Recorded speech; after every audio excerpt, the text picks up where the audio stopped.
You said some keywords now. You just said some keywords that I needed to find a definition, like what's the point of me working with tilt?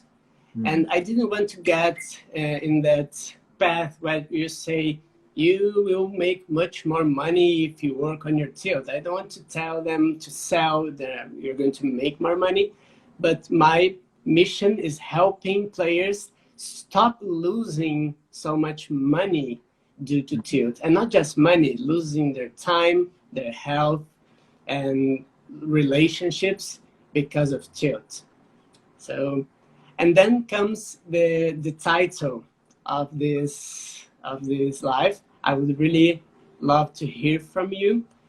You've coached some of the top players in the world, and I'd love to hear from you. Of course, you don't have to say to name. And if you could tell them generally, do these guys also tilt, and what kind of tilt you have helped them with that changed their game? What you sort of notice is, and it was what I was trying to describe earlier, tilt doesn't have to be this getting angry and throwing things and storming away, or a huge shift in the ranges that a player's using. As a player moves up to these very highest stakes, usually the tilt is much more subtle. So they'll notice a very slight shift in their ranges when they're frustrated, or they'll play a session for slightly too long, or an online MTT player may play too many tables when they're tilted and they're chasing. So when I was working with low stakes and mid stakes players, it was the much more extreme examples of tilt. So, hey, Elliot, I've smashed my computer. Or, you know, these sort of really big emotional outbursts, or I've jumped up in stakes and I've lost half of my bankroll in one afternoon. You know, these things typically are happening at the lower and mid stakes.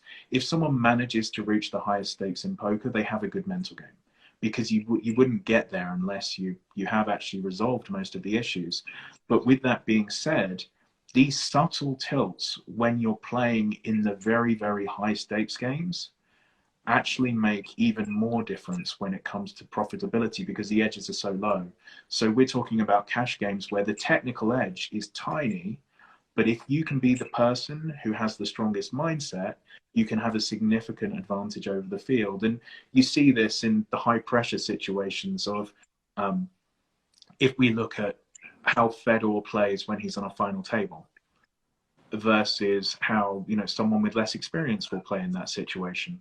His control of his emotions and the fact that he's been there a number of times give a very significant advantage in that situation.